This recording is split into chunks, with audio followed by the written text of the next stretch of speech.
regular meeting of the Burlington Board of Health to order. Would you please rise for the Pledge of Allegiance?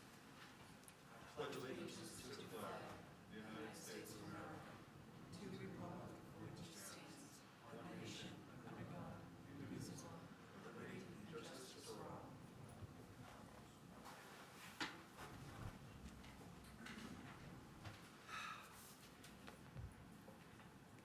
Good evening, everybody.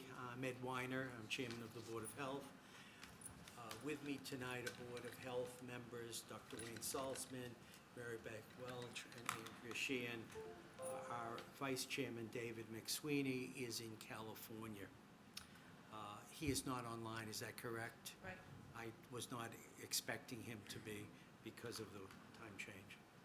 Also here is Director of Public Health, Susan Luminello, and our environmental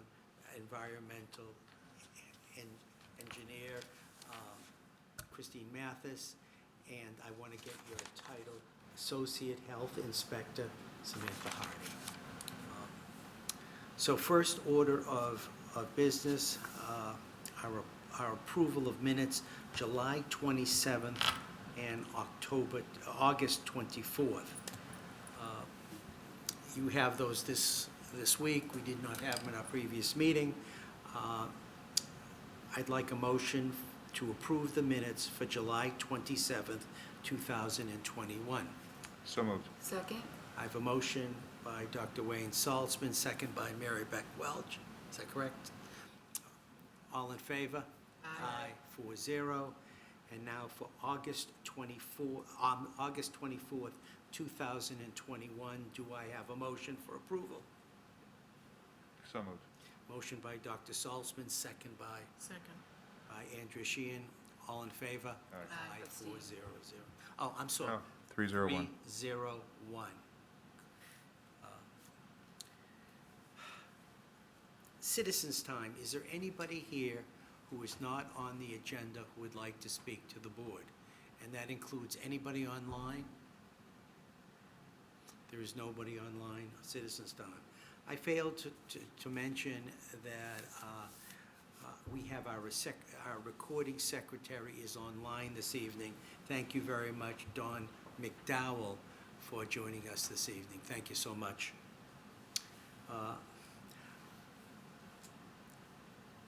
Chairman's report.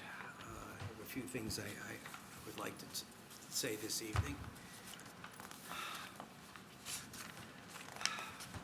Well, we as a board continue to be happy to be live this evening, and as always, thank you, BCAT, for televising this meeting and for all that you do to keep this community so well informed.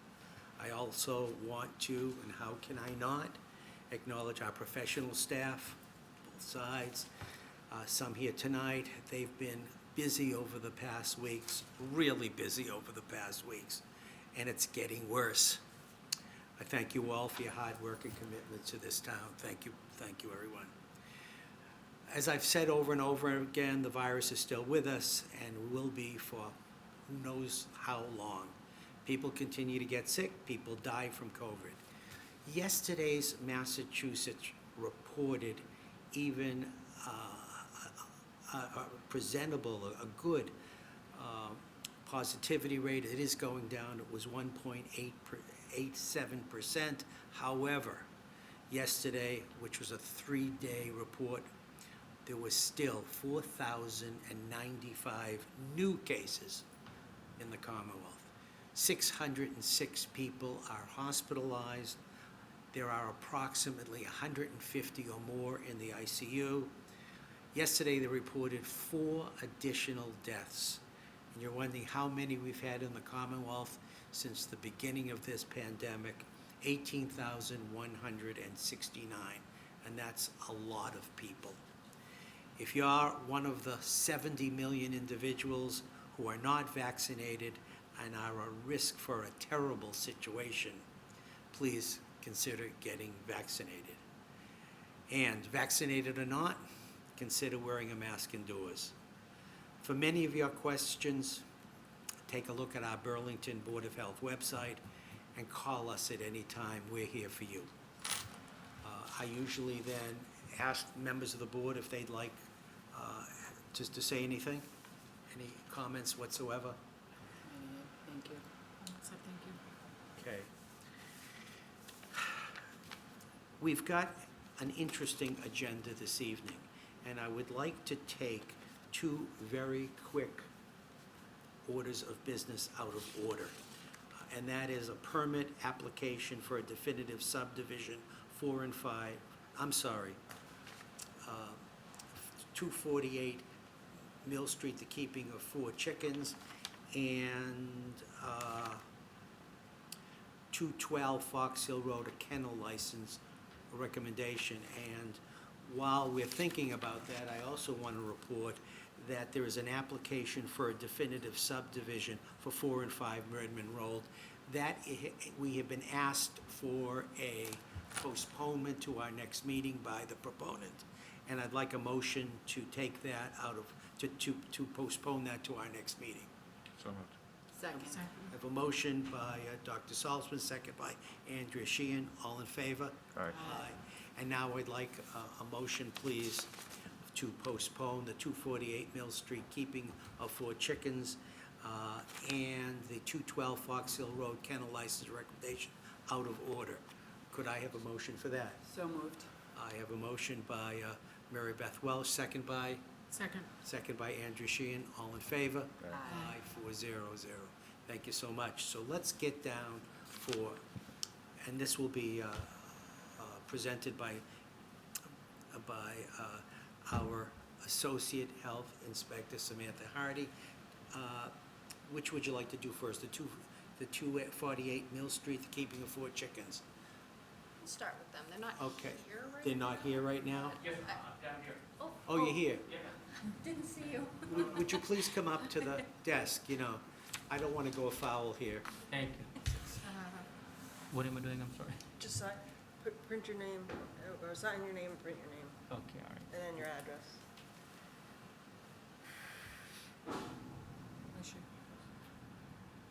And please state your name for the Fahad Arshad. first name, please. Fahad. Thank you so much. F-A-H-A-D. Yeah, Fahad. Samantha will make the presentation. And then you can have a seat. Over here. Sure. Alrighty.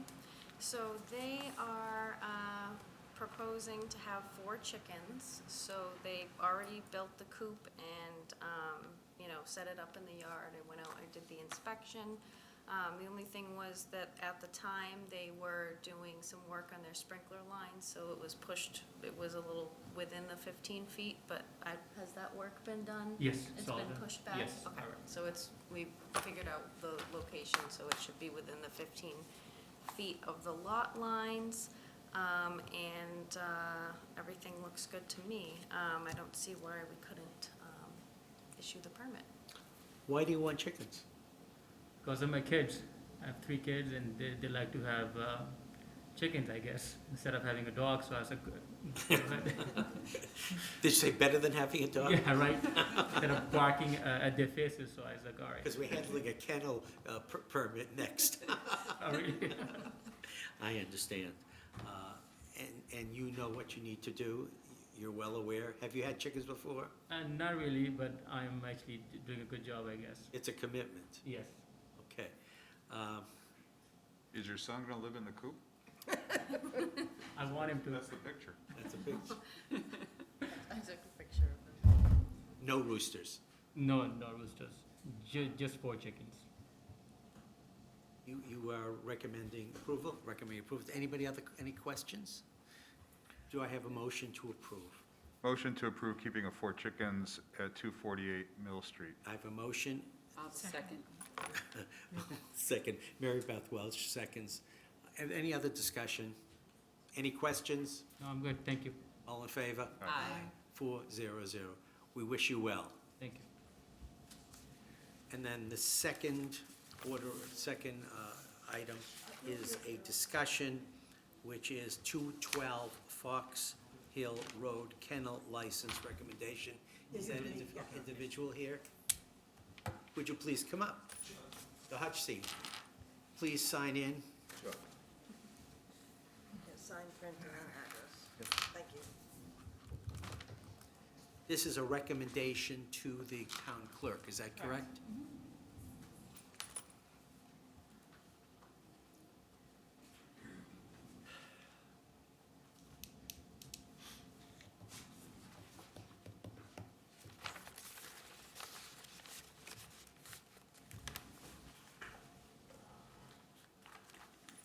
Your name, please, for the camera.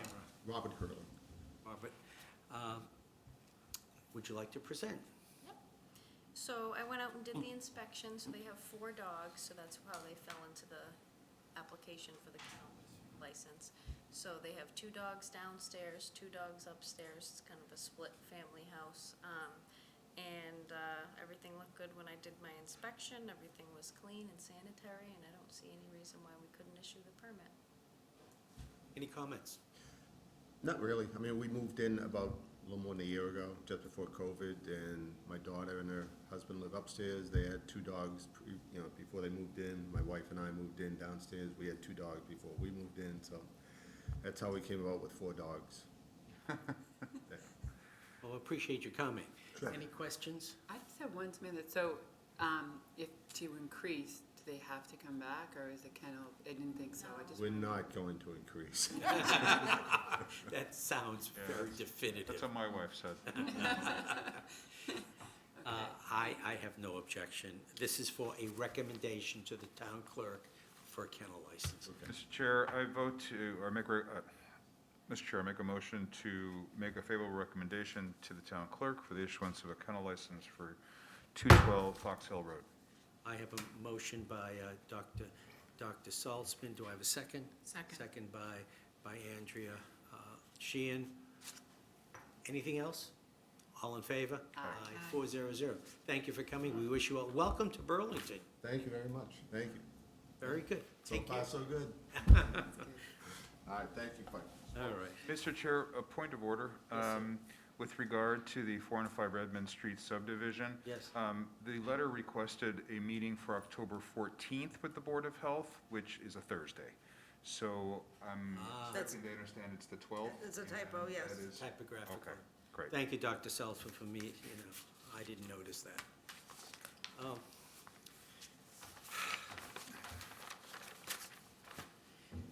We're now going to hearings, and we're going to take these together as we have in the past. This is a continued set of hearings involving, for those of you watching that have not seen this since July 27th. 3 Sumner Street, the Rapucci residence, 5 Sumner Street, the Rumsey residence, 241 Fox Hill Road, the Sullivan residence, and 243 Fox Hill Road, the Negron residence. If it wasn't complicated enough, it is now. We have, and what we are considering is 243 Fox Hill Road, a drainage situation complaint, and a Board of Health order, which is a stormwater complaint. We also have a stormwater, and I'm going to call it counter complaint, from the owners of 243 Fox Hill Road. And now a Wetlands Conservation Commission complaint determination, another serious situation which could affect all 4 residences. And you may now really have to work together on this one. Allow our Board of Health professionals to sort it out. We're going to try to do some of that tonight. I was hoping that this would be the last evening, but since now we have to work with the Conservation Commission due to another complaint, we'll do our best. Tonight we have with us 2 members of the Conservation Commission. We have Mr. Keeley, who is the Conservation Director, is that the? Conservation Administrator, and Larry Cohen, longtime Chairman of the Burlington Conservation Commission, who may also want to weigh in this evening, and I hope they do. I'm going to ask our professionals to update everybody and where we are right here and now, because it is quite complicated, and one of these complaints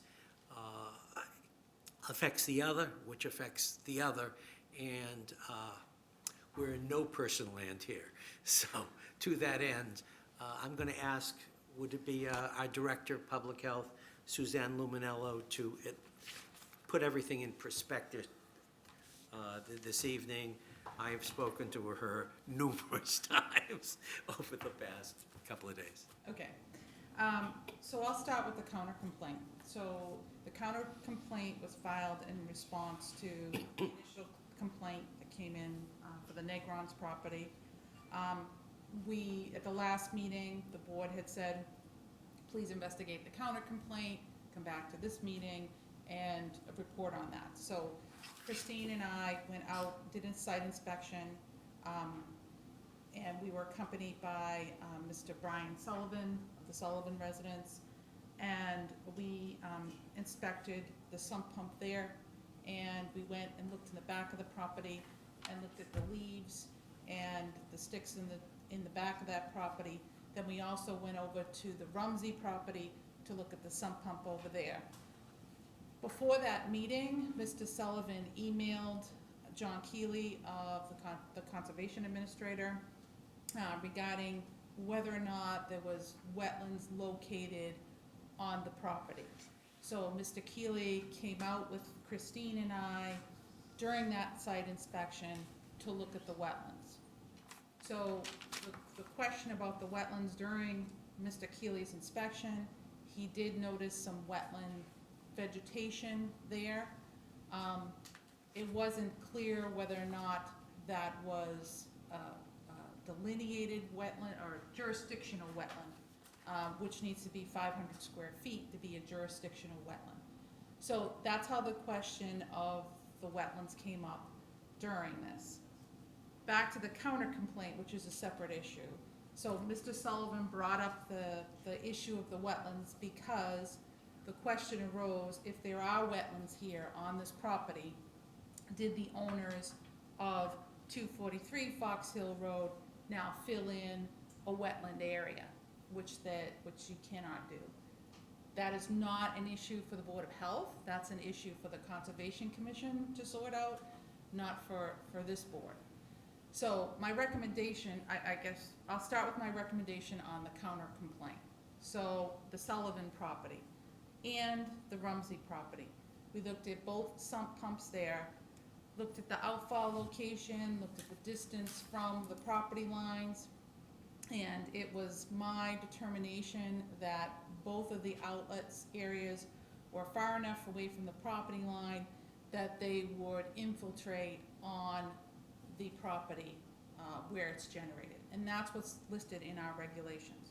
The sump pump outfall needs to infiltrate on the property of generation, and I believe that is what's happening in those areas. Mr. Rumsey did say that there is some pooling sometimes when there's a lot of water on the property, on the side of his property, and that's why he has a portable pump, which you saw out there, and he uses that portable pump to pump the water that accumulates on the side of his property to another area of his property so it can infiltrate somewhere else.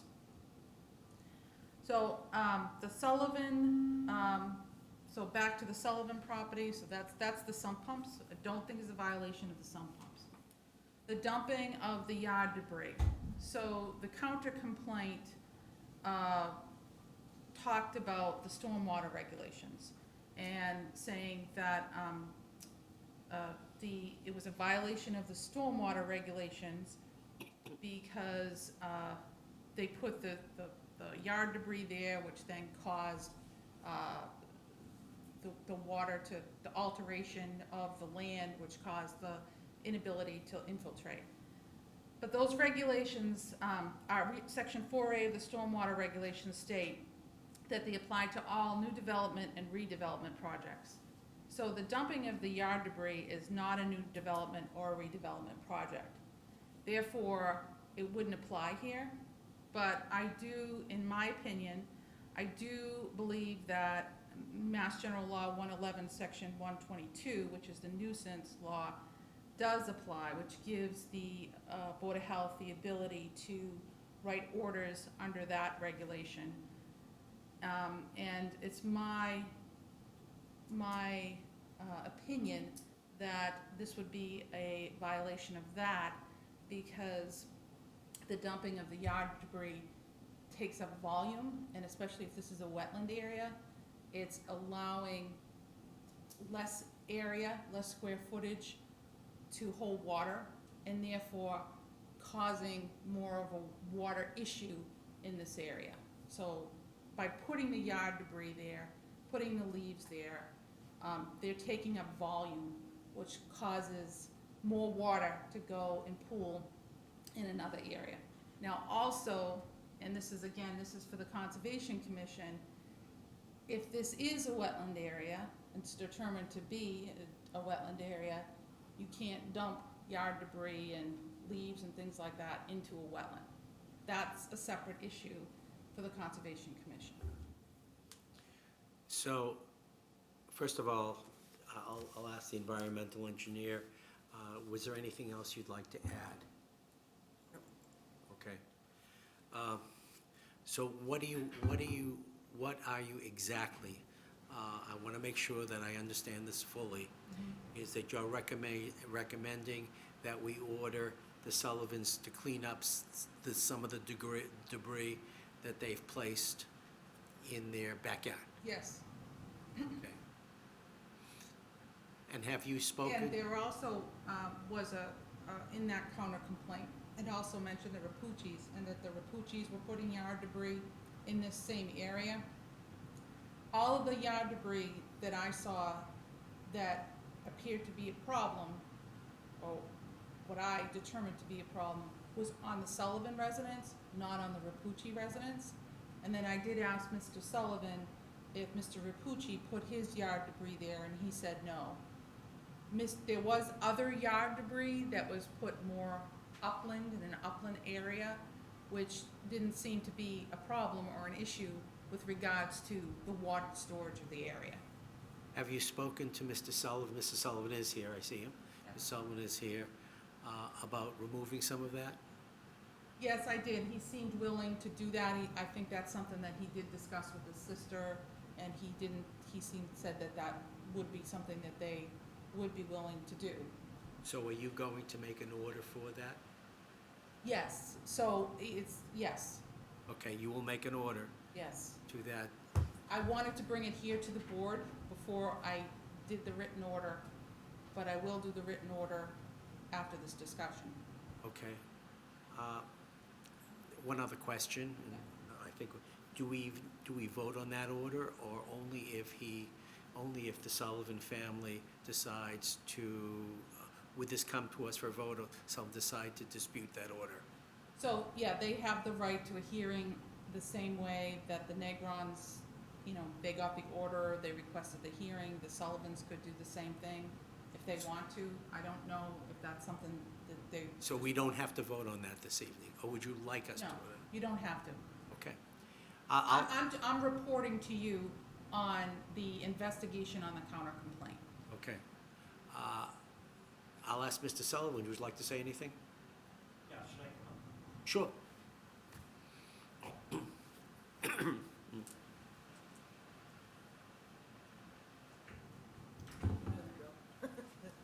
I know the drill.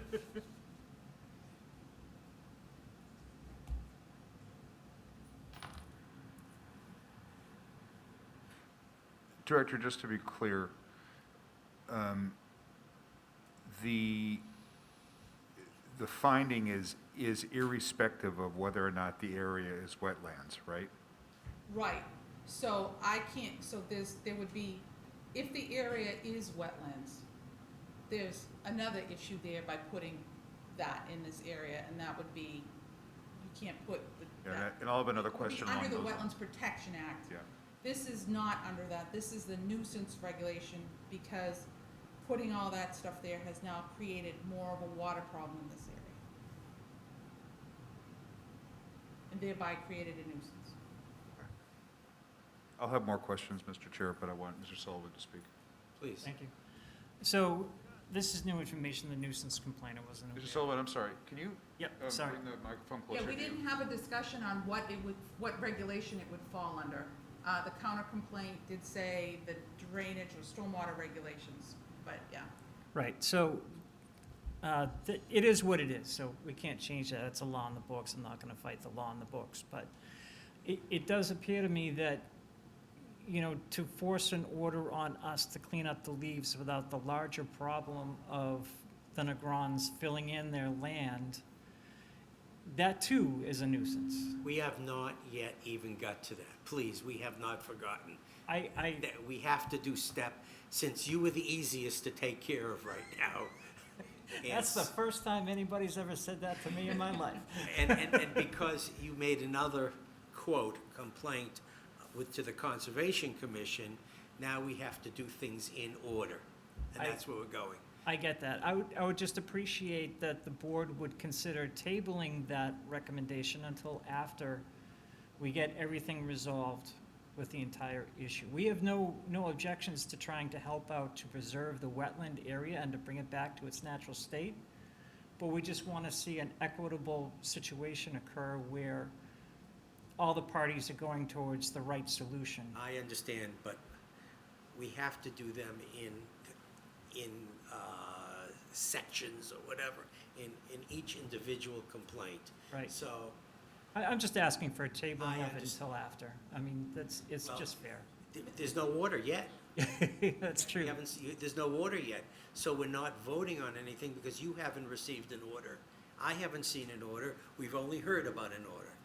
Also, with that, Mr. Chairman, so whatever comes out of the Conservation Commission hearings will also affect this, because, and then the Conservation Commission is here, they could speak on that as well. But if it is a wetland area, like I said, the Conservation Commission is gonna say you need to remove all that debris in the wetland. So one way or area. another, it's So, gotta go. Right. Yeah. So I'm not objecting to that. It's the order part of it that we have an issue with. We just want to do what's fair. You know, and I understand it's a big tangled mess. I'm just asking for some time until everything gets figured out, and we have no objections to eventually removing. Okay. Do you plan on working on it in the interim, so between now and going to the conservation, I mean, are you gonna start to remove the stuff? Because either way, either it's gonna be under the Board of Health or it'll be under the Conservation Commission, so if we hold off on the order, that will give you more time to kind of start the I cleanup. have a question on that, if I might. Well, just hold on one second, Sarah.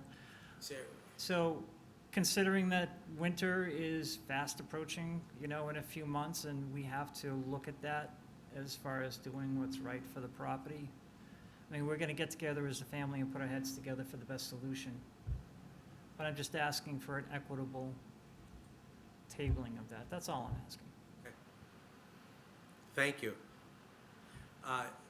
Does someone else want to speak? That would be me, And your name, please, just for the record? Sarah Sullivan. Sarah Sullivan, and your address?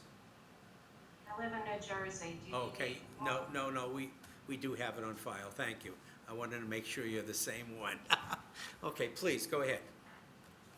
I'm not clear on how leaves and sticks on the property of 241 Fox Hill Road became a nuisance.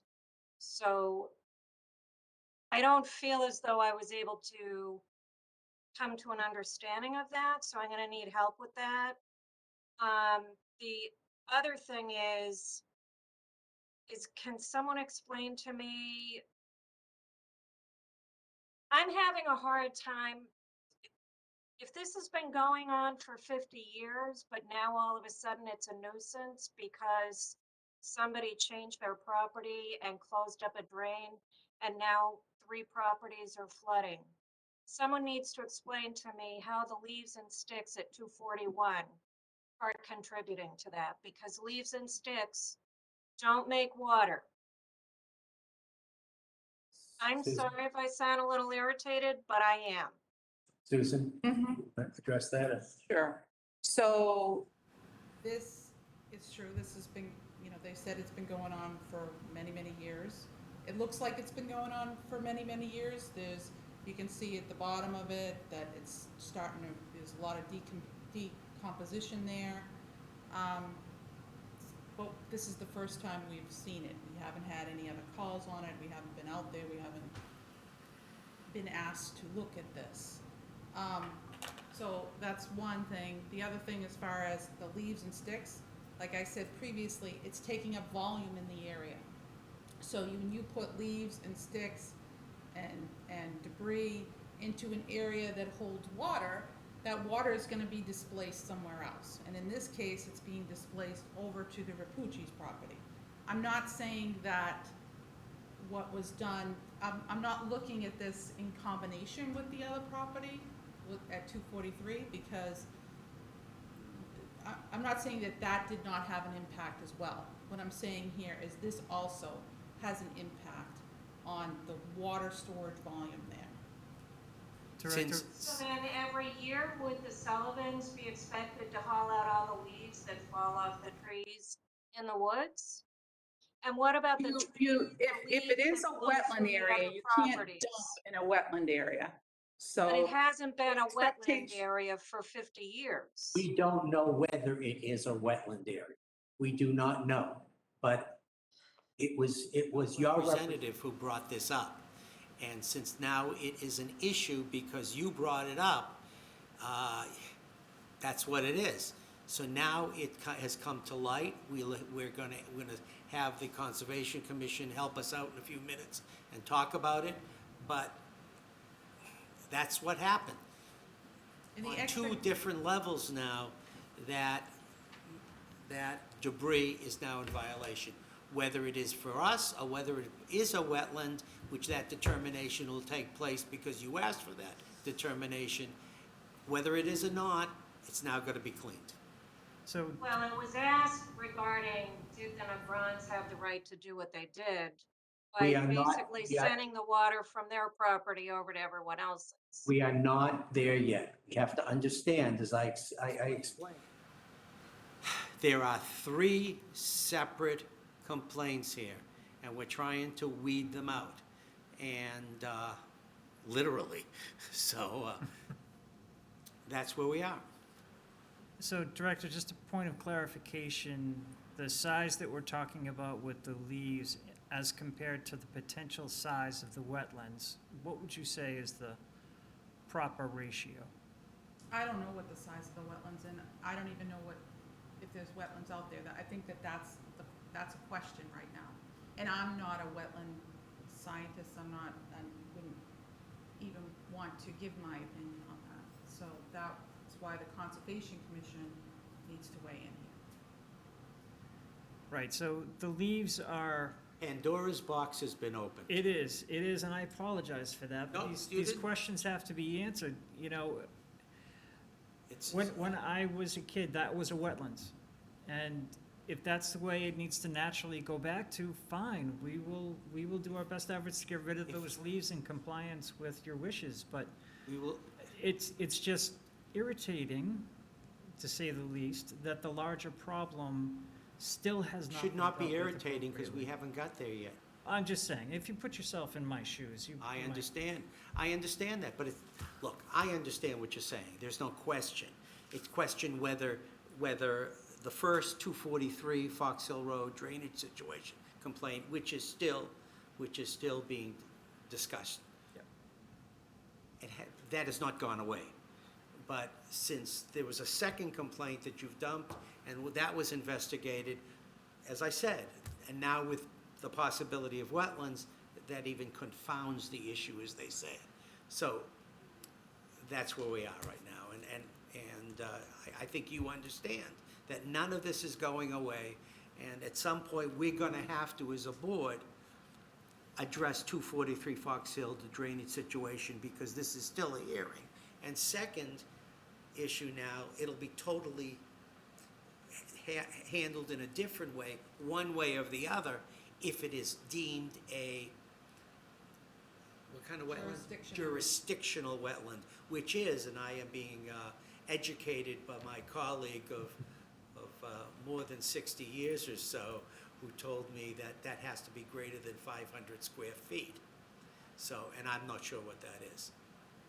So I appreciate where you are, but thank you. Okay. Thank you. If this has nothing to do with a counter complaint, we're going to hear from the Conservation Commission. Okay, please.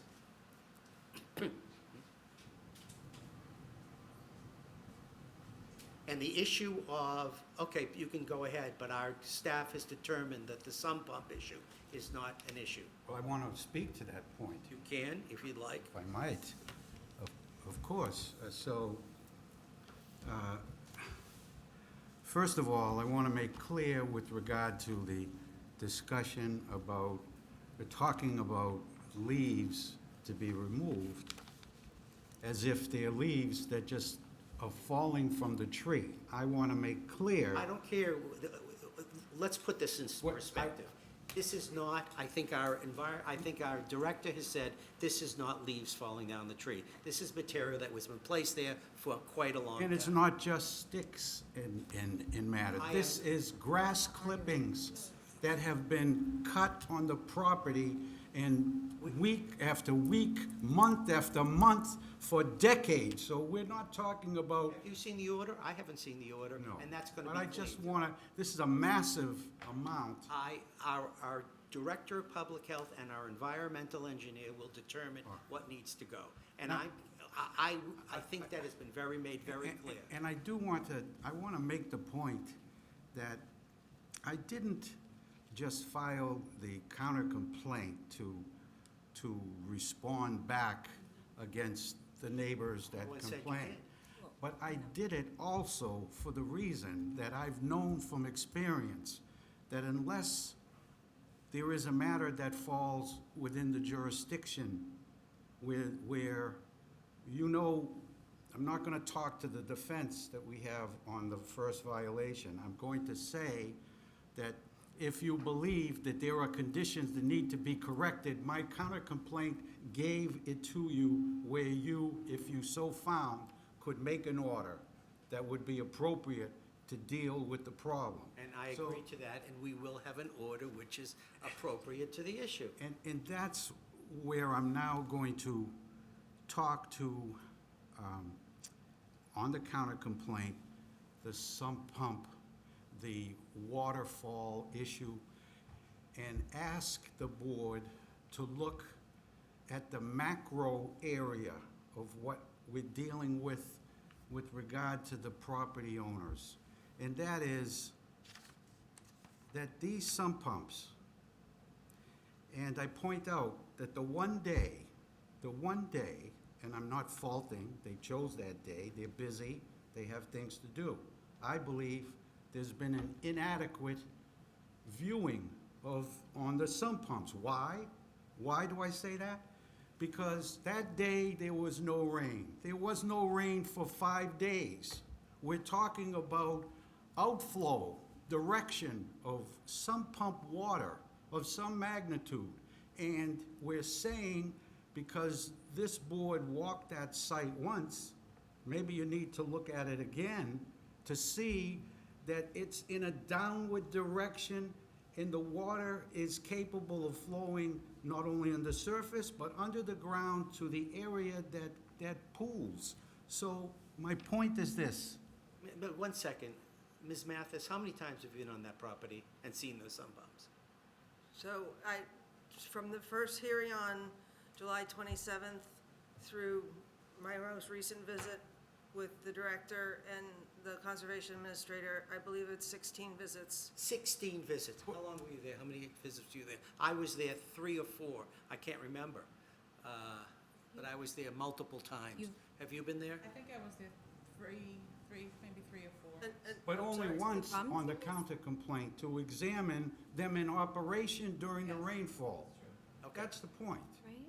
And the point is that when they're operating in a heavy rainfall, they are gushing out water. The question that I have is, it is impossible for those sump pumps with the slope of those properties to go in an up gradient. the property, you can almost take judicial notice, slopes. The Sullivan slopes down slowly towards that direction. They have a trench and an outflow. When the I water understand. exceeds, There is no trench or outflow. Actually, Please, one person at a time. Please, I understand. I have the diagram of the trench Well, and you the can speak outflow to by our their Director of contract. Public Health. I can comment. Please. Yeah. So everything is flowing downhill. Everything flows is down going to that downhill. area. So you've got all the, it's like a basin. You got all the properties around here, everything is going down there. Right. These sump pump locations are located far enough away from the property line so that when it's going down that way, when it's coming out the sump, it has enough distance to infiltrate from the outfall to the next property line. So I think it was what, Christine, from Sullivan's, 100 feet? 105, 105 feet, The other one was, had to be what? 48 feet we measured. Yeah, we measured the distance from the end of the sump pump outfall to the property line. And you're willing to say that that water that is flowing to the rear from the sump pump cannot go subsurface, infiltrate, and contribute to the area that's all sloping down? So when you have a heavy rain, you're gonna have all that water. You're gonna have that water. You're gonna And that's have why, overland flow, you're gonna have some. But that has, and that's why number 7 Summer has the sump pump connected to the street drain. okay, And the problem stops there. But And you- on number 5, okay, thank you. Okay, I understand. okay. And so what I'm saying is, Is you don't agree with the order of conditions that have not been yet proposed? well, the So tell me, recommend, so what do you argue? We have not. You have a right to talk, once we receive orders of conditions, is that what it's called, an order of conditions? Or order letter. well, Order letter. I guess I'm asking that those sump pumps and the direction flow of that water be observed during rain, like you required and you came for your site visit on a night that there was to be 2 I've inches. come many times. I know that. And so has everybody here, come many times. How, you've been there many times, 3 or 4. And You've been there. after the counter complaint was And- filed, the member of the board came to the property of 5 Rumsey, and the 2 sump pumps were removed. I mean, they know there's a complaint. Okay. They come up with some explanation of where. they're Okay, thank directed. you. This has not been written yet, so please. Mrs. Negron, you want to speak? You know, I can't even tell you how many pictures and videos I've taken of all of our properties over the last few months. It's kind of ridiculous, but that's okay. After a significant rainfall, I do have pictures of like exactly diagonal, maybe, Christine didn't see them, or you guys didn't see them when you came, and that's okay. Like, I mean, I'm the one who's like in the tall rain boots trucking out, on our property only, but I have, I can stand on a ladder and see both properties super well. So at all times, I was out there today, and I would have had videos to send you, but honestly, I'd probably make someone nauseous because it was jiggling around so much. So I'm just saying that now that we have the big picture, and I know you guys assessed ours so many times, can you please take a look after significant rainfall to see what's happening? Because maybe they're not out of, official regulations and they adhere to the setbacks and stuff, which I get, but they're inadvertently contributing to water in the area. Like you said, it slopes back, so why is it all being put on hold? I understand your position, Okay, but we haven't even, okay, haven't got there yet. that's fine. Thank you. Thanks for listening. I'm going to ask, I just have 2 questions. uh, Clarifying can you questions. please, okay, could you please, thank you. And you are, please? Bobby Negron. Bobby, oh, I'm sorry, I didn't recognize you for a second. I thought we were a family. So the 2 questions I have, because I've watched these videos over and over again, just to what everybody's saying, and to make sure I'm understanding what everybody's saying. The first part, my question to you, Susan, was, you just made a statement that Rumsey said that he he uses the portable sump pumps, and then he pumps them, like, elsewhere, like, but On his where? property. But where? He didn't say where. As long as it infiltrates on his property, So if, then that's. so if he's pumping out and it's going towards 3 Sumner, Technically. that, I'm just trying to understand, because you No, didn't he- specifically state. He's directing it onto the other side of his yard. This is where, Away. from the back part of the Okay. yard. That's why he has the portable pumps. Okay, so I'm He's online if you wanted to ask. It's, I just wanted that clarification, because I heard you say it, and I just wanted to understand it. The second thing I wanted to bring up was, you had also just mentioned that Brian had stated that Jack isn't putting anything in his property, but during the first meeting that we had, it was stated that he was. I believe, it might have been Sarah who said it, but it was stated that he was. I think he was pumping from his property to the front. No, not pumping, I'm saying, you said about, like, talking about leaves those- and the grass and stuff like that. But even if he did, There's a discussion. I'm just, the response, it's on, so say he did, and Mr. Sullivan gave him permission. It's still Mr. Sullivan's responsibility, it wouldn't be his responsibility. I understand. On his property. But I'm calling it out, because I heard one thing in the first meeting, and now I just heard something different. So it's just, I don't know what was said. I'm just calling it out. As I understand it, the Negrons used to do the same before they Nope. changed. the Well, order. let's, Bag and That's wrong, but leaves? okay. All right, thank you guys we're very not on much. that issue whatsoever right now. Yes. One clarification, because we got to move on to the Conservation Commission.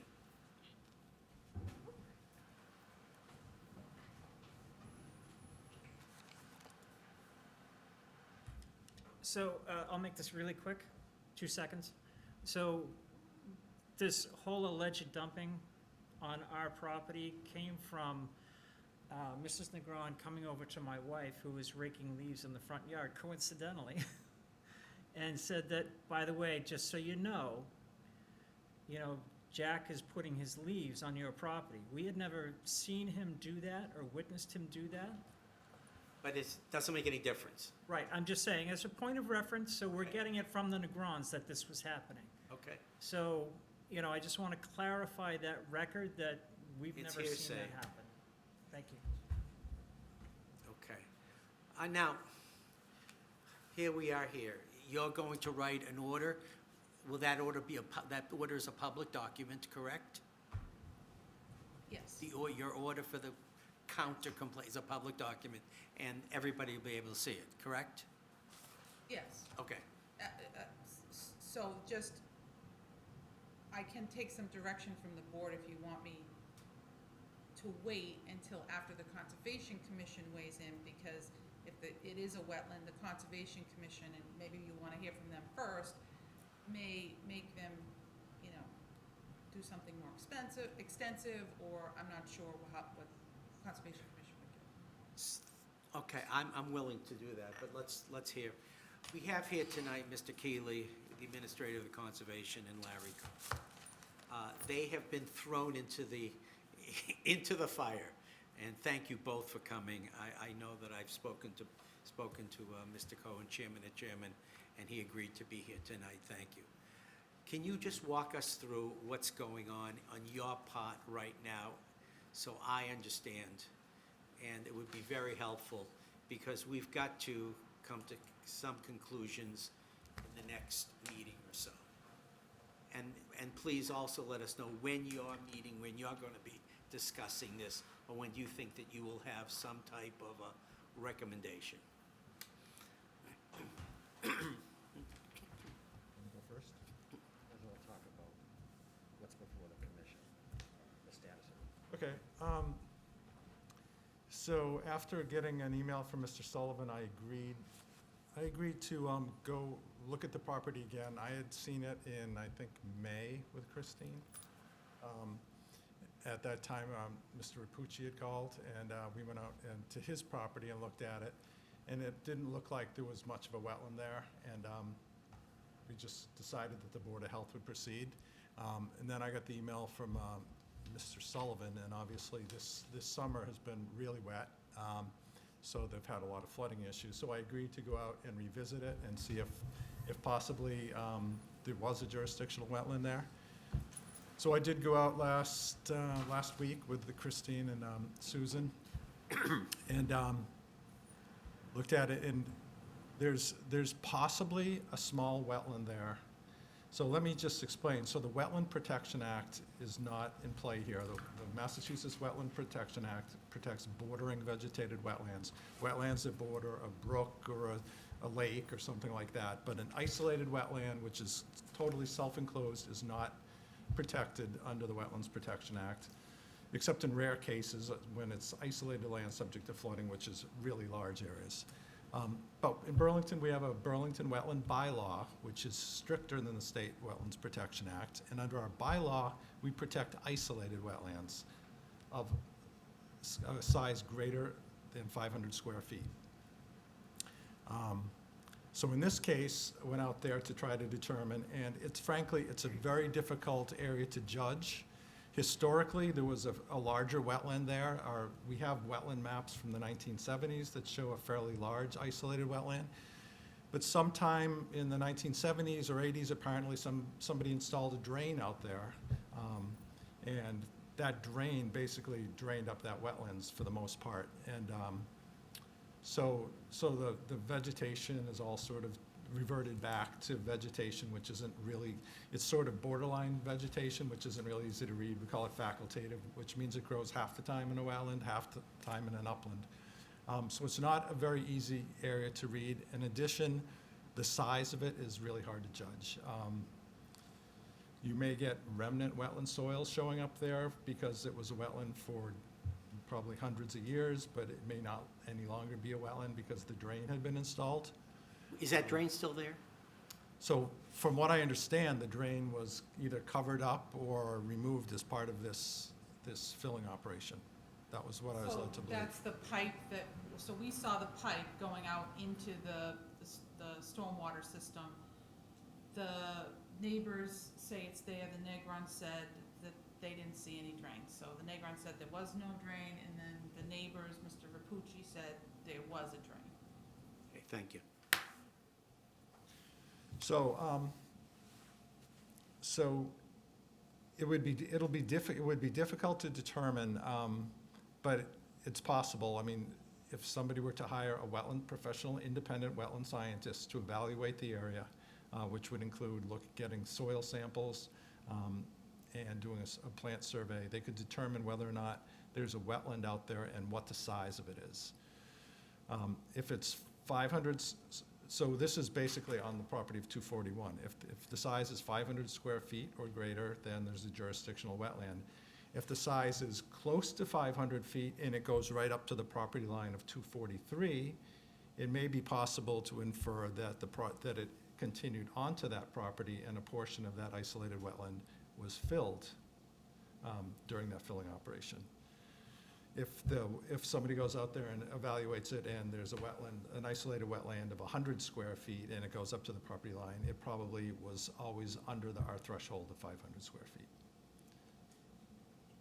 So you mentioned an independent wetland professional. Right. Who hires that? Well, that's a great question. I mean, we have to,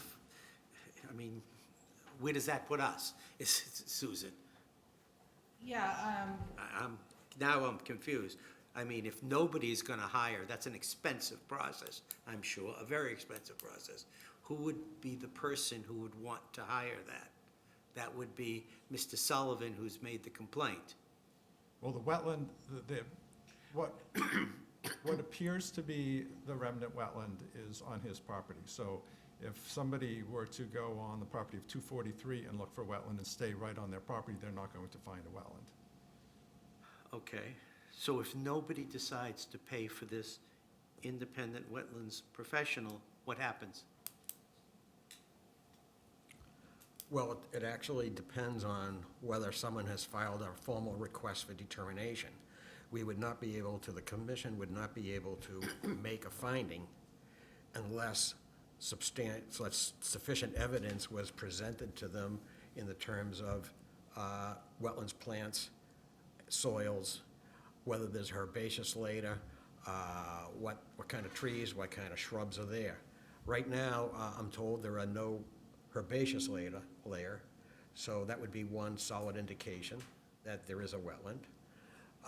There are trees and shrubs that are considered facultative, but can exist in either place, wetlands or uplands. And so the next thing you would have to do is, in order to say whether you have a jurisdictional wetland, is to say whether you have a wetland and a jurisdictional wetland, is you'd have to look at the soils and then look at the extent of the area that meets the criteria for hydric soils. So what is exactly on your agenda for the second week in October? My understanding is we have it on for a discussion. Nothing formal has been filed with the Conservation Commission.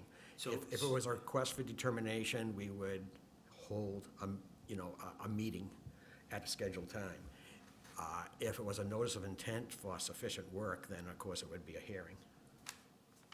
But usually that takes place for new development, isn't that what usually takes?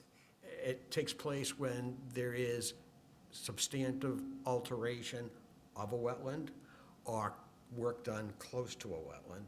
If it's far enough away in what we term the buffer zone, then we would have a request for determination to determine whether the commission thinks there would be significant impact.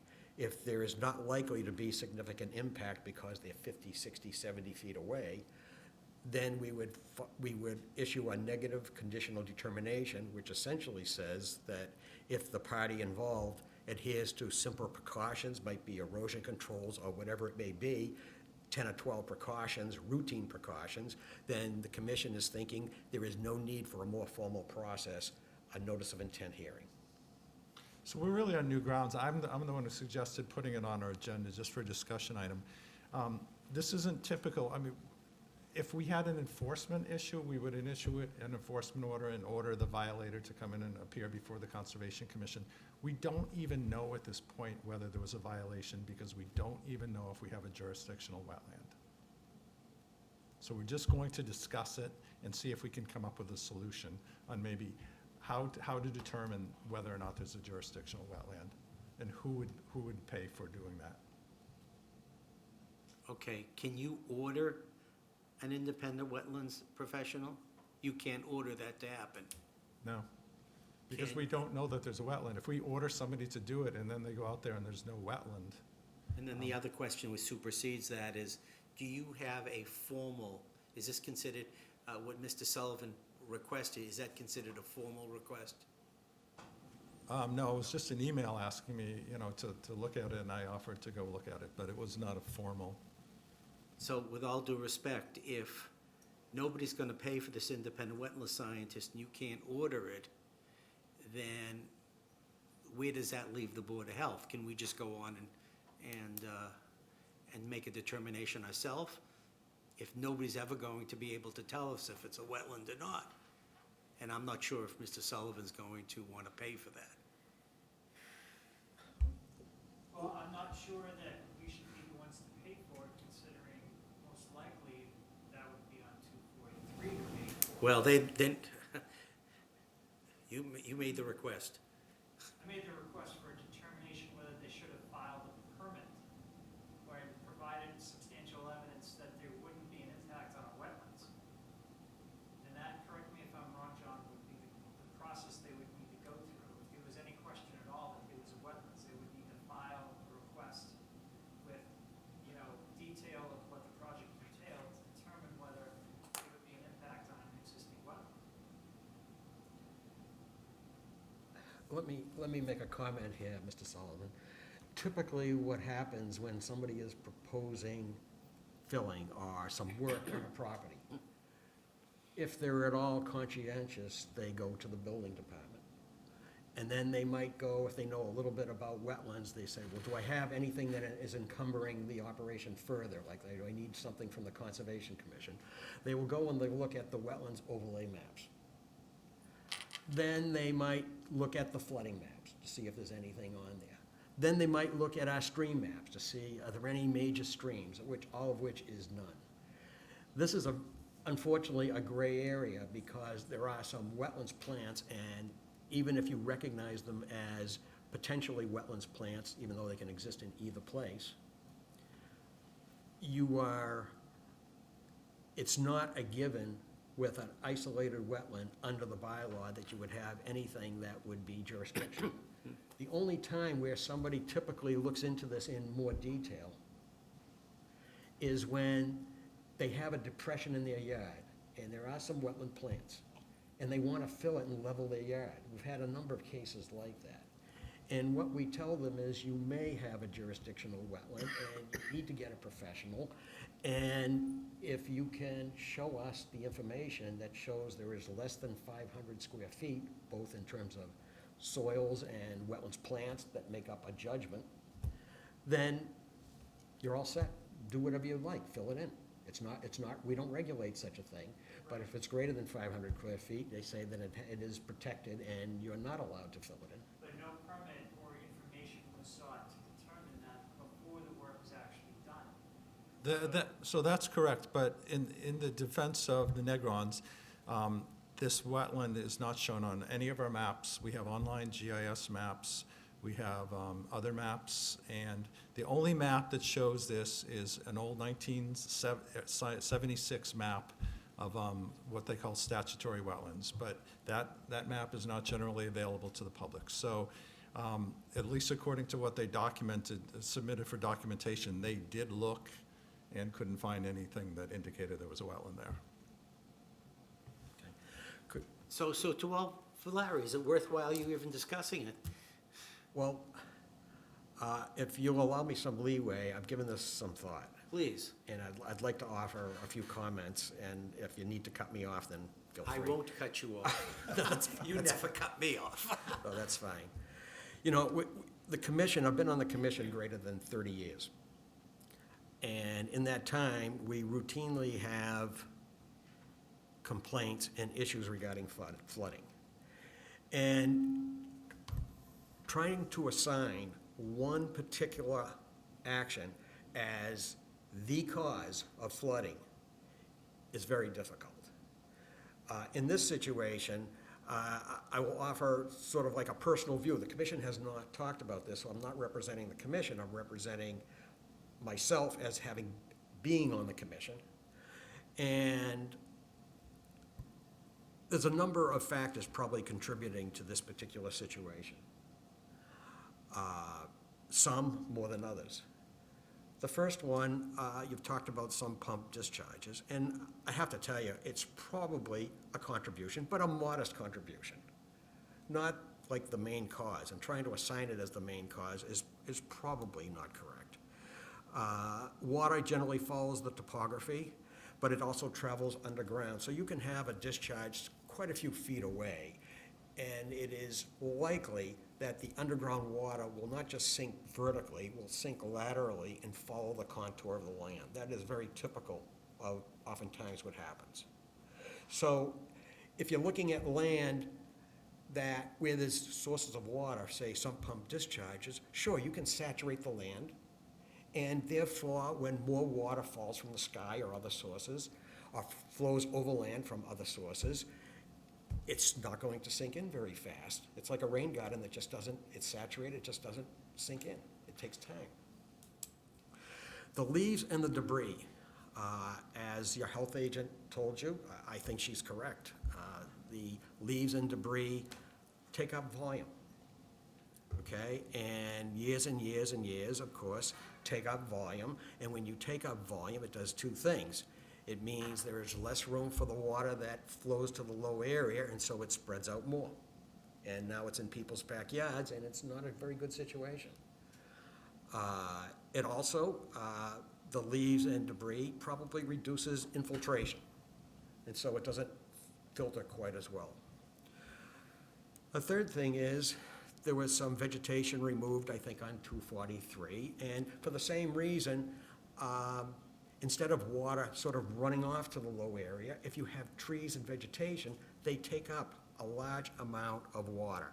Okay, a healthy 100-foot tree, I looked this up to have the exact number, okay, that's 100 foot tall, would take up probably 11,000 gallons of water from soil and release it into the air as oxygen and water. Or what is that time period? Over a season. Over a season. That's a lot of water. Okay, so soils become less saturated, and then, it promotes infiltration because you don't have the soil saturated, it's being taken up. The changing of the contour of the land that changes the elevation will certainly move water in whatever direction water runs downhill. And so what happens is, to the extent that you change the elevation, grade change, the water moves faster and more of it runs downhill into the lowest area. That can contribute. And certainly, the two biggest things that probably have had some effect, not the only cause, but an effect, is that if you remove a drainage pathway where there was drainage and it was operating to some extent, then it will allow the low area to accumulate water. I mean, it just stands to reason if that occurred. But, so that would be a major item, but even more major item, quite frankly, is you're dealing with a major flooding problem as a result of unprecedented rainfall. I looked it up from Bedford, Massachusetts. Last October, November, and December, the rainfall, and I know the Negrons, I've seen a bunch of attachments. I've seen so many, my head is spinning, but there was a whole bunch about rainfall. But what it boils down to is last October, November, and December, the rainfall was 15 to 22% more than average for those months, historical average. The month of May was 64% more than the mean. The month of July was 182% more than mean. And this past August was 90% more than the average for that month. So what you're dealing with is a terrible situation with unprecedented rainfall. The good news is that's not the average rainfall, but the bad news is it seems like the climate is moving in that direction. So all of these factors contribute to the ground becoming more saturated and slows infiltration. So I was trying to think to offer what I think the solution is. And, as we've said, isolated wetlands plants do not themselves indicate a jurisdictional wetland. And you have to have, sort of 50% or more of the plants, and you have to have certain layers of vegetative plants, and you have to have soils that are indicative of it, and so forth. But in terms of a request for determination by somebody to determine whether there's a wetland there, I would have to tell you, I think it's in 240, whether you want to pay for it or not is not the issue. I think it's not in your interest anyway. And the reason it's not in 241's interest is you would be better off not seeking a quantification of a jurisdictional wetland. Why would you want it? It's going to encumber future use of the property on what you can do and what you can't do. So I don't think most people wouldn't want it, okay? And the Conservation Commission, if there is a wetland, they might say, you have a jurisdictional wetland, you filled it, and you have to actually restore a wetland, and then you have to get a replication plan and plant plants. And that would, if that's the case, then the Negrons would have to take down the fence and take up their. Well, I'm talking about just if there's a wetland on 241, not necessarily at 243. Now, we'll get there in a second. Okay, hold the thought. Okay, so, and of course, if we said that they had to do that, 241 might contest that finding, and a solution to the neighborhood problem would not happen anytime soon. Now, let's look at 243's interest for a moment. 243's interest, if a jurisdictional wetland was found to go up to the border of your property, then the commission might conclude that the wetland had extended into 243's property and that they had filled. And if the commission concluded that a filling violation occurred, they could order more investigation, to investigate, do soil cores and look at the soils. And then we're faced with a situation is oftentimes when someone fills a wetland, and it's usually never intentional. In this case, it's even a gray area whether you have a wetland there. And I'm not saying you would, you're even remotely saying that you would do that on purpose, but if it was determined that the wetland was there, and then we go through with all this detailed stuff, and you fill the wetland, we have two options. We either say, remove the soil and return it back to the elevations and so forth, or more often than not, we don't do that. We look for a way to compensate on the property or create a wetland somewhere else in the property. In this situation, that whole issue becomes problematic because there's probably not areas where you could lower it. I mean, it's not really feasible. And so we're in the very unpleasant situation as a commission trying to find what the option is for remediation because it was forced to figure out whether there's a wetland there, and now they have to remove material. I think it's the only option. So I don't think, so I guess what I'm saying to the Negrons, it's probably not in your interest either to see if there's a jurisdictional wetland there either. I just don't see it's in either interest. So, and while all this is going on and everybody's fighting, 3 Sumner would not get a dryer yard anytime soon either. So all the parties in the neighborhood, I think, have a substantial interest in putting some shared resources into a drainage solution of some sort. And I think it requires a multifaceted solution, not just one. I don't think it's possible to pin, for example, drainage being removed. Up until now, we've had average rain, and now we've had some unprecedented rains this past year. There's no information to show that whatever drain was there and how it was constructed 30 years ago or whatever years ago it was this. Even if it was restored, that would be adequate to handle that kind of rainfall anyway. It might help, but it might not be the answer to the problem. That's the problem, you just don't know. So what I would suggest is looking at it as a multifaceted solution. A number of things could be evaluated. First of all, if I was looking at it, I would suggest that it be evaluated whether the sump pumps would help to put some sump pumps into some dry wells. That would be the first thing. That way you're eliminating a source of saturating the soil, you're putting it into a volume that is designed for that.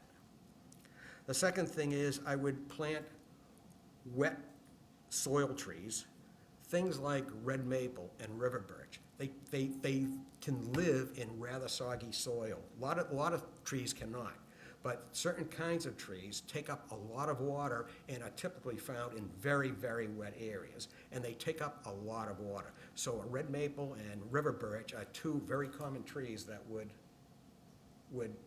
help a great deal. Second is, now this is a third thing that can be done is sometimes when you have water where you don't want it to go, and it's not feasible to really just fill the contours of the land sufficiently. If the area in back of 241 is spreading out, then sometimes you can create an area of where you want it to. You can enlarge the area, you can make it deeper, you can remove the leaves and so forth, and it can be made, essentially, you are, for all intents and purposes, you're constructing a wetland to hold water where you want it, not where you don't want it. So that's a possible thing that could be evaluated. And finally, of course, By the way, that would be what you're calling a retention basin? not entirely. You can basically construct wetlands to slow water down and hold water, essentially. I mean, you can confine it to the space you are willing to allow it, in other words. I understand. And But let's hold the thought about more drainage. because we can't, okay. Yeah, okay, all right. And finally, the last thing I'll say is whether or not there was a drain filled, or whether it exists or doesn't exist, to install or reconnect something to the existing drain. And I think all 4 of those things could be evaluated. I think going forward with the degree of rainfall and the direction that the climate is going, it would be in the interest of that little neighborhood to share the whole thing and come up with a solution, a combination of these things. That's the way I'm looking at it. Okay, thank you. Yep. Mr. Rapucci, please come up. I have a question. With regard to the rainfall that we had, that you stated, we had a lot of rain, correct? Yes. You said record-breaking rain? certainly was more than average. Okay. What is, for how many decades can you go back and compare the amount of rain we had recently to what we had in the past? Is there a way to do that? They're probably, You go to May 2006, on Mother's Day weekend, I think Rumsey had mentioned it in the first one, where he had a similar situation. You know, please, nobody can hear you from, and there are people who are watching this on television. If you'd like to come up, please, Mr. Rapucci, if you'd like to speak, please come up to the microphone. But I have a question though for. Please come up to the microphone. Okay, fine. Okay. My question is, if this was a record-breaking amount of rain, then that would be different. But my guess is, we've lived there for 43 years. We have never seen rain accumulate anywhere in that area at all, ever, until the land was raised, okay? Prior to that, Brian Sullivan made mention of wetlands when he was young. You know, Mr. Rapucci, please speak to the board because he has no jurisdiction. Okay, here. I'm sorry, okay, I beg your pardon. And we know Okay, this. Okay, Yeah. so initially, there was a drain installed to handle the water if the wetlands were there, and it carried all of the water away along with the trees that were in the area. That's why we never had a flood.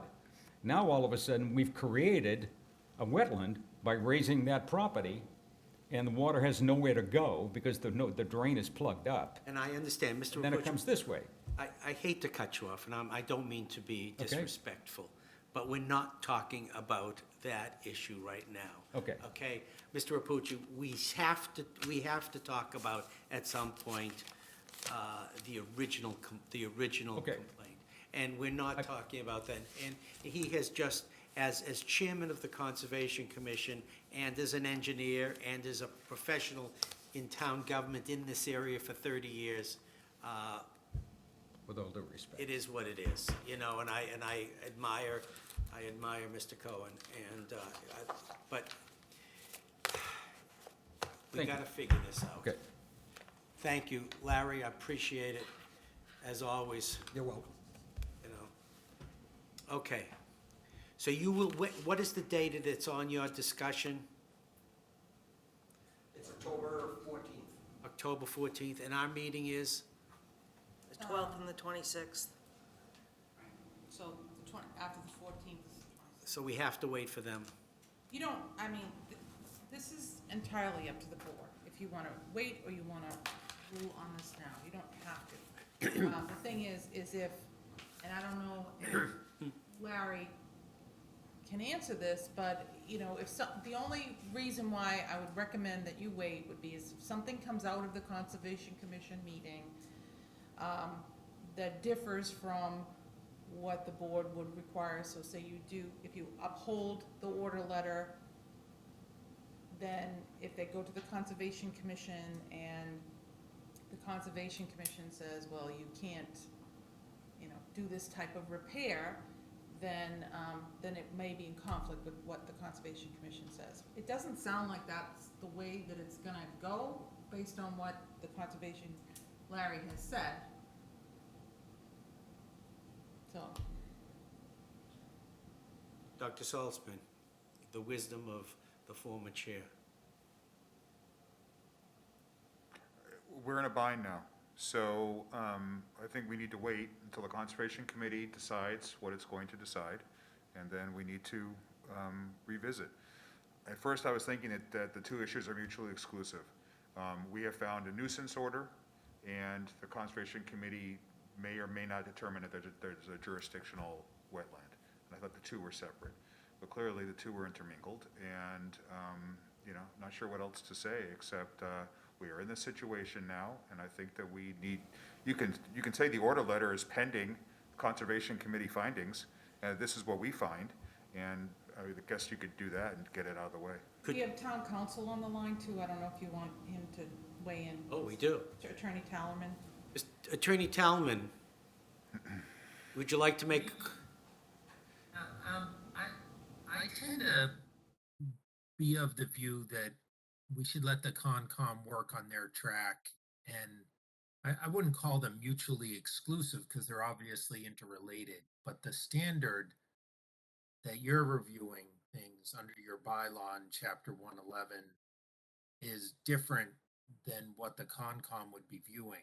If it's created a nuisance or is somehow in violation of your regulation, that violation could stand on its own regardless of whether or not it's a jurisdictional wetland or not. Now, if you order remediation in the form of submitting a plan to bring the property back to its prior grade, or to otherwise provide an engineering solution, and that solution requires conservation approval, you can make reference to that. But I don't see why you would get any more involved or why your decision would be dependent on that. It would be incumbent upon the applicant, like any applicant, or not the applicant, the respondent, like any respondent, to do work in conformance with all bylaws, regulations, laws that affect property in Burlington. So I tend to err on the side of keeping it separate and focusing on what you can control. I haven't seen or heard anything tonight that gives me a reason to suggest that you wait for the Concom to do anything. Again, they don't have any evidence that this is a wetland or not. They may or may not act at all on this.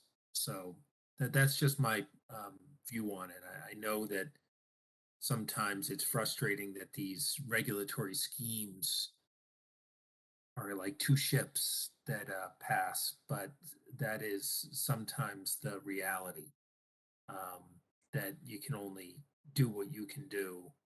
I would make reference to it that to the extent that this is a wetland, jurisdictional wetland, the applicant shall comply with all requirements under the Wetland Protection Act and any Burlington regulations promulgated thereunder.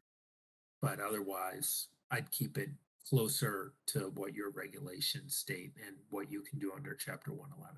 It's just my view of it. Thank you. To that end, does the board want to then take up the original 243 Fox Hill Road drainage situation, complaints, and a Board of Health order? Do we want to do that right now? I'm looking for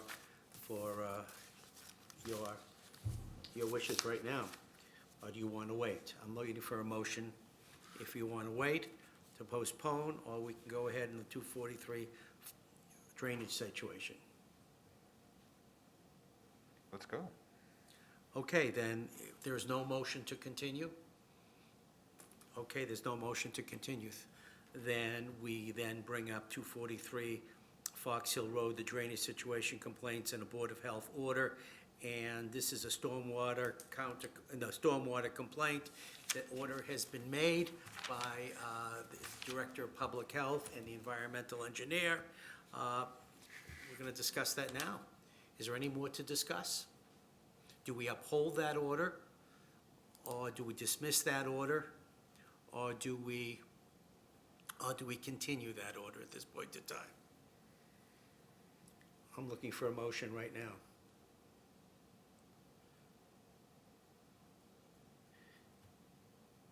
As chairman, I can't make that motion. Well, in order to enter to further discussion, I'll make a motion to uphold the order. We have a motion to uphold. Do I hear a second? Do I hear a second?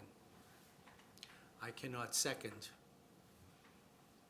Therefore, I'll entertain a motion to postpone if I can't get an order to second and to take up the 243 Fox Hill Road issue. Do I have a motion to continue? I have a motion to continue. Do I have a second? Second. I have a motion and a second. Is there any other discussion? I will say, though, that I think that since our town attorney has said that we should make a decision independently of what the Concom should be doing, and that's in discussion with both the chairman and the administrator of the Conservation Commission, that we work independently of them And if there is an issue, then the Conservation Commission will get involved in whatever plans have to be made. Then I have a motion, a second. Do we, Yeah, but I'm sorry, Mr. Chair, the town council's opinion was about the counter complaint, not no, about the this one. conservation, Yeah. let me, Oh, I'm sorry, I thought it was the yeah. this is not the counter complaint. Mr., Talman. I'm sorry? Talman. Mr. Talman, I'm sorry. I should know by now. Mr. Talman, were you talking about the original Board of Health order? Were you speaking to that, or were you speaking with the counter complaint? You're on mute, I was, sir. because I was a little more focused on the original 243 order, but the same advice goes for both matters. It's the same wetland area. As a former Conservation Commission member myself, it does give me some amount of concern that a potential wetland filling may have happened here, but I still don't think that touches on your jurisdiction, except perhaps in any decision to note that there could be a requirement just to provide notice to an applicant that any remedial work that they do must be in compliance with any wetland regulations. So whether it's the counter complaint or the original order for 243, my advice remains the same. So Dr. Saltzman, can your original motion include the verbiage that if we uphold the order, that any work must include the Conservation Commission's recommendations or orders? Do we need that? If we're gonna uphold? So we have a motion and a second on the floor to continue, and what you're asking me in Oh, I'm sorry. discussion. Okay, So we need to, yes, you're right. For discussion purposes, Mhm. if you're asking me that my motion to uphold also. No, we're on the it- wrong motion, yeah, I'm so sorry. it I'm doesn't- getting yeah. tied up here. So we have a motion, and a motion and a second to continue. Is there anything else? Do you understand what you're asking to continue now? To continue, you're asking to continue both? Well, Or you want me to do it separately? no, you've already made a motion to continue. I was doing the continuation of 243, That's my understanding as well. but you're saying that, This is for 243. yes. Okay, you have a motion to continue, and I'm gonna ask you why. I'm just not sure. I'm asking all of you, why should we continue? Well, let me ask a question. I'm asking because I know it said it can be held separately, but if it goes to the commission, the Conservation Commission, and it's deemed wetlands, will it be two different decisions? Two different decisions. They'll have theirs, and we'll have ours. And what we, Although town council is saying he believes those decisions, your decision and their decision, would be independent decisions, and that if you do decide to move forward with yours, put the caveat in it that they need to comply with all wetlands requirements. I think with the new, there's two things, with the new finding, with the new order that came from 241, so then it introduced the possibility of wetlands. And also, there's additional documentation that was presented that we haven't reviewed, that I haven't had an opportunity to review. Okay? And I know Ed, seems like this is all new for the board, at least for me, so I know we're continuing, but that's. Well, let me just say for the record that a motion and a second does not need to be. Reason? You don't need to you don't need I to just be don't understand. justified in Okay. making your Yeah, motion. you don't need a And I motion. don't. The You're motion, right, thank the you. discussion part of it, Discussion of part why is- are we continuing? continuing? Is an appropriate discussion, but you do not need to defend your right as And I a board member to apologize make a if I motion. meant that. I know. apologize. I This just, is as you said, this is different. I think even Conservation said it when they I don't think they have an example of this happening in the town before, so this is different and coming in front of us, so yes. So it takes that, it's, okay, if you have anything else, do you have anything else? All in favor? Aye. Oppose? Aye. No. Opposed. So 2 and 2, what does that mean? I Passes. think I'll defer to town council on that. If there's 2 to 2 on town council, does that fail, or is that? Fails. The motion does not pass. Motion does not pass. So we are not going to continue it at this point.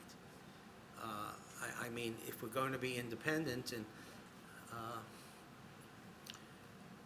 do I have another motion?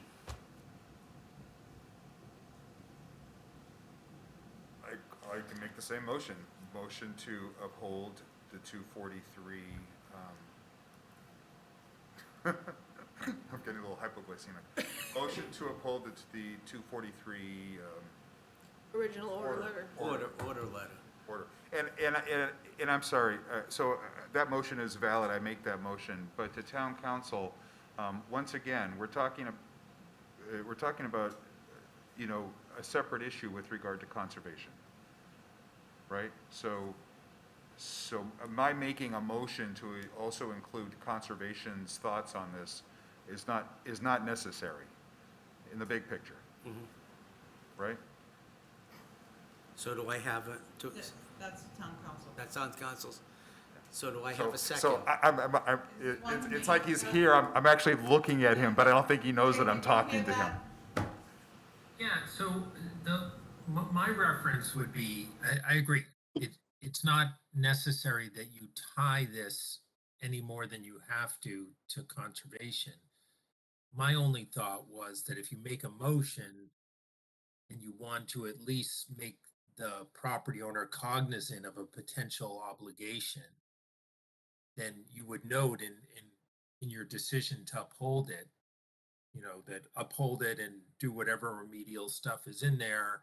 And in doing that, the applicant shall comply with any and all requirements under regarding any potential wetlands on property. You're just serving notice. You're not requiring that they do anything. You're just putting a marker out there suggesting that if there are wetlands, you should pay attention to them.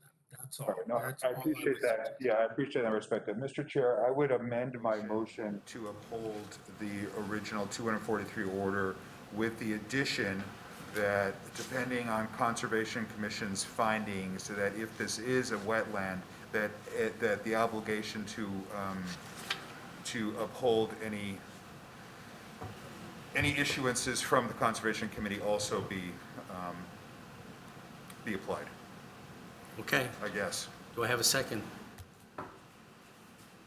So I don't have a second.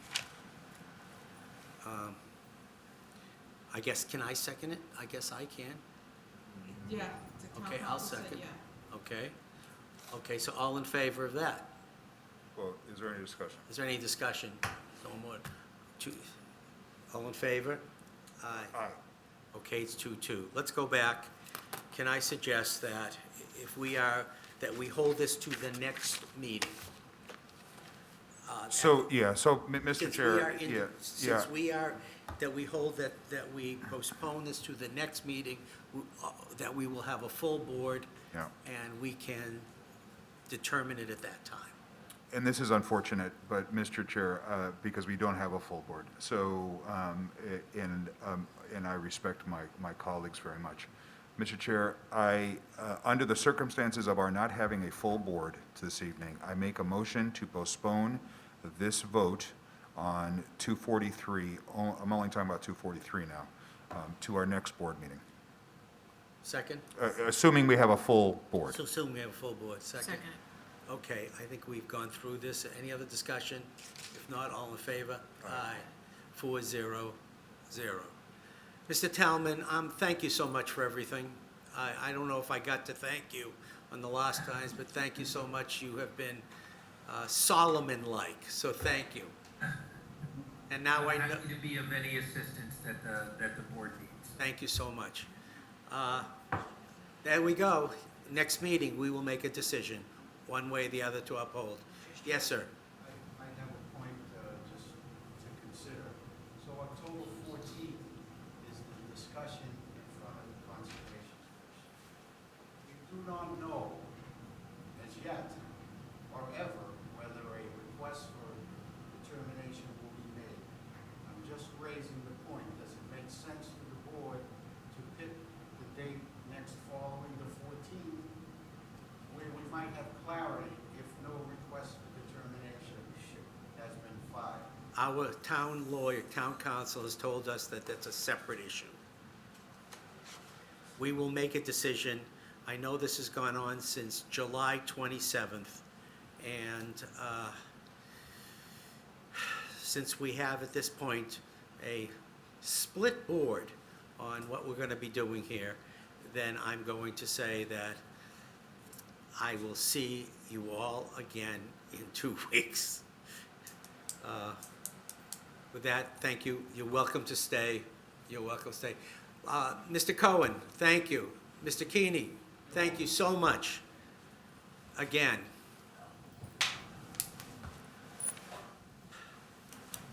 Thank you.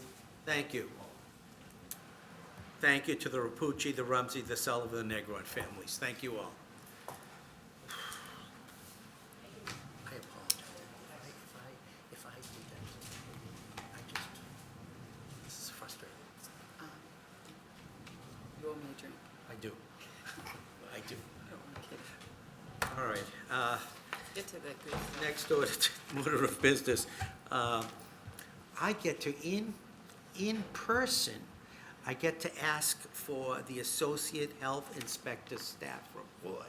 The best part of the night. The best part of the night. We have not seen you live here in quite a while. Thank you so much for coming, and please, would you like to summarize anything? Just been really busy getting back into doing inspections. We've been really busy with that. I've been doing tobacco inspections, food inspections, we've had kennels, chickens, all kinds of stuff. And I've been working a lot on the flu clinic, on the iPads, getting everything all set up with our new software, so that's kind of been taking up a lot of my time, and I think that's about it. I don't know if you guys have any questions. I have one, and I'm excited to see you too. Under your investigations, can you just explain a little bit of the status of the ones that are dash housing, or just a little bit like what the investigation is and a little bit of what the status is of? So, 14 Hallmark Gardens is closed as of now. Okay. 7 Town Line Road was closed. I'm still working on the trash complaint over at the plaza there on Mall Road. I'm working with the property manager over there, so that one's still open. So when it says housing, like separate from trash, what's the definition of the investigation? So a housing complaint would be, for a residence where someoe's renting a property, or, so we would apply the housing code to that. A trash complaint, if it's like a plaza, like 68 to 110 Mall Road, it would fall under nuisance. It wouldn't fall under the housing code. So if it's trash outside of a home, I usually write trash, but that would fall under the housing code. And is there a limit, like how long they stay open, or? So usually, it depends on the violation. For housing complaints, it could vary from 24 hours to 30 days. Usually with a trash or a nuisance complaint, it's 30 days. So usually they're closed in that time frame unless something happens in between and, extenuating circumstances. Thank you for the details. Thank you. Any other questions? I have none. Do I have a motion to approve the Associate Health Inspectors? So moved. Second. So moved by Mary Beth, second by Wayne Saltzman. All in favor? Aye. 400. Thank you. Next one would be environmental engineer. You happy to see me again? We're always happy to see you. Always happy, considering we had an excellent household hazardous waste day. Yeah, so we served 406 residents a week and a half ago on the 19th. It was busy, and we had great participation from DPW efforts before and during, so we really appreciate their help with that, and of course, the schools. And I want to thank the board members that participated, and our director as well for helping out on that event. I also wanted to point out that Burlington remains at a high risk for West Nile virus. We were raised from moderate to high several weeks ago due to positive mosquitoes collected in Burlington, as well as West Nile viral human cases reported in Middlesex County. And I suspect that will remain at high until the end of the season, which will be upon the first hard frost, which is defined as 2 hours at 28 degrees Fahrenheit or longer, or below, or 3 hours at 32 degrees. So that's probably a ways off. So please continue to use precautions, dusk and dawn, particularly use a repellent, clear standing water, and, check your screens, etc. Thank you. Any other questions for the environmental engineer?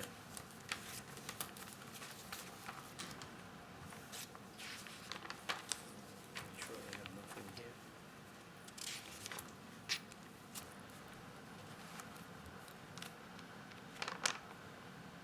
Yes, I have one.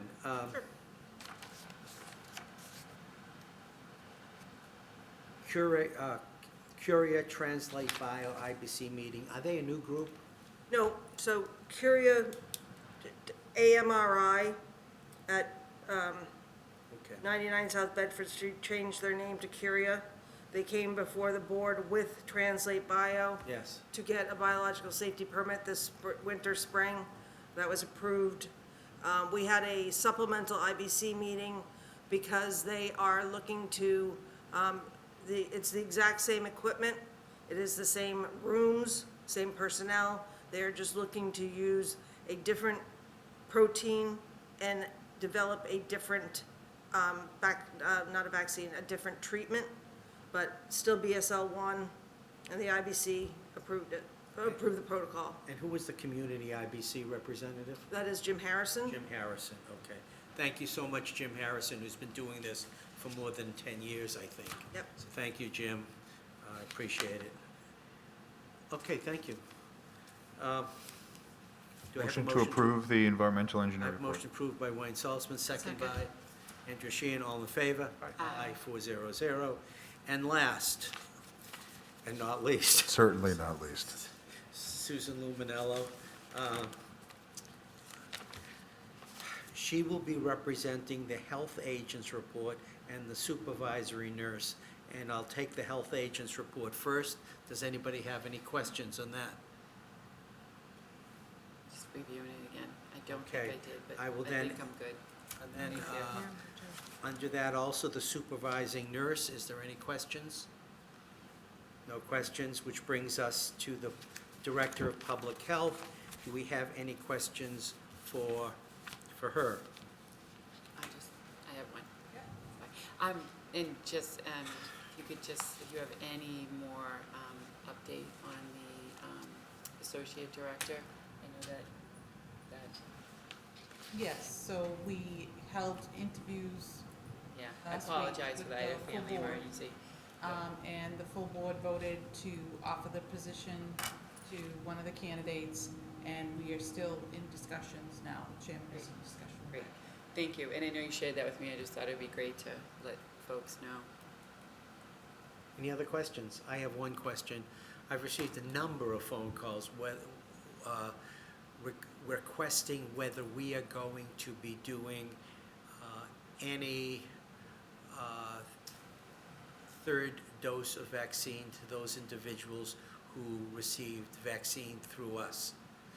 So, First of all, we as don't far have as I Moderna know, yet. we haven't received any phone calls at the office, asking anyone asking, oh, can I get a third dose? That's not something that I was planning on. I'm not sure that's something that the board wants us to do, since you can get a third dose mainly at your physician's office, correct? And I'll let Dr. Well, Salzman weigh in on that.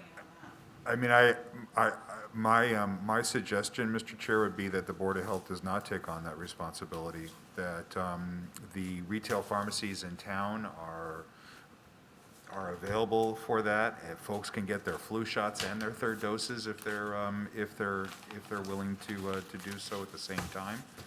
And I would defer at this point to the primary care doctor's office if they even have vaccine. They may not, but I would defer to Walgreens, especially for the folks who have. I mean, right now it's only open to Pfizer BioNTech vaccine. It's not open to Moderna. It's not open to Johnson & Johnson for the third dosing. That may come in the future, but we don't have the ability, I don't think, to even maintain the Pfizer vaccine, so which has to be kept at certain temperatures. So, and is a complicated workflow. And we only gave Moderna, is that correct? That's correct. That's correct. We only gave, it's been a lot, it's been 6 months. It's more than 6 months. January. Yeah. January is when we did the first food clinic. Yeah. I mean, Yeah. vaccine clinic. Okay, and there, at least the Department of Public Health, the CDC, says that we should not mix the different vaccines. Vaccines, as of right now, are not interchangeable. That's the official language. And lastly, we do have, however, we received a reverse 911 today on all my phones. Today we will be having a flu clinic that's coming up in October the 16th. 16th, The yeah. 16th. And people can go to our website if they want to sign up for a vaccine. So we're taking it by appointment. We'd like everybody to sign up ahead of time so that we don't have a lot of people there all at the same time. So we're trying to spread it out in the time frame that we have. So that's why we're having the appointments. We will, sign people up if they come in if we have vaccine available, but we prefer the people sign up ahead of time. Is that new, Susan, from like Yes. something lessons learned? That the Well, appointment? actually, I think from COVID, it came out of COVID where Department of Public Health provided software, registration software for vaccinations during the COVID vaccines, and now they've extended it to the flu vaccines where we're using this color software to sign people up, and it's good because it reduces the amount of workload on our end at the end. Yeah. At the end, because we don't have all those papers, and we're gonna be doing everything on the iPads. That's what Sam was referring to, getting the iPads already. And once the data for who's vaccinated, once you get vaccinated, it goes immediately to MIIS, and the information is there. So we don't have to copy everything and send it in, so it'll be nice that way. We did get a lot of volunteers, which I'm really happy about this year. We have 18 dispensers who volunteered. We've never had that many dispensers come forward. But each one of those dispensers needs a scribe, someone there next to them with an iPad entering in the information, checking, make sure all the information is correct. So we do need a lot of volunteers for it. Do you still need volunteers? Do you still need additional ones? Do you want to volunteer? I can get you a nurse to volunteer. Her daughter, who has already Yes, volunteered. I think she already- mentioned she was going to, so, but I'll help you volunteer, yes. Sure. as long- yes. So I just had a question, if there are people that don't have a computer, Yes. in the community, is there a phone number, can they call the Board of Health? They can or- call the Board of Health, and we've got Sarah, Michelle, and Katie all answering the phones, helping people sign on. And you have to, I mean, I just want to add this because I know it's in addition this year with that new software, you're training all the volunteers, correct? And Yeah, people so, who are scribing so and- that's a little tricky part to it, because we have to have them come in and sign in to the software. They have to have a username and password before the actual clinic. So we have to have them come in, sign in, make sure they know how to log in and everything. So, yeah, when we talk about the emergency dispensing aspect of it, it's not gonna be all just-in-time training, because it's just not possible to do that with this new software on that day. But we're gonna just train them on the software so that they're familiar with it. I also need to make sure that they're actually gonna show up, because if we have a dispenser, they're gonna need a scribe with them. So if we have a volunteer who, clicks on, yeah, I'll come, and they don't come, it could be a problem. Do we have, how much high dose do we have this year? 170 doses of the high dose. So we still have So- high dose available. So we're doing the high dose on that day as well. So we're gonna have tables 1 and 2, the high dose, and the rest of the tables, the regular dose. So there's actually I'm glad you asked that, there's 2 links. There's a link to sign up for the high dose and a link to sign up for the regular dose. So if somebody wants the high dose, they go to a specific link, and that's all on our website. Good.